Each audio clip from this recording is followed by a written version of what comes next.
Hey guys, in this video, I'll show you how to fix the Facebook Lite preparing message problem on your Android phone. Let's get started. First, make sure you're connected to a stable Wi-Fi or mobile data connection, as a poor network can cause messages to get stuck on preparing message. Next, open the Settings app on your phone, scroll down and tap Apps, find and tap Facebook Lite, go to Storage, tap Clear Cache. If the issue still isn't fixed, tap Clear Data or Clear Storage, then Confirm.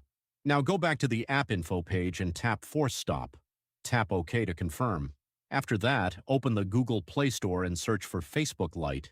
If an update is available, tap Update to install the latest version. Once the update is complete, restart your phone.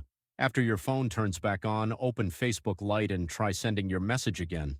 If the problem still persists, make sure your phone is running the latest Android version. Go to Settings, then Software Update or System Update, and install any available updates. That's how you can fix the Facebook Lite preparing message problem. Thanks for watching.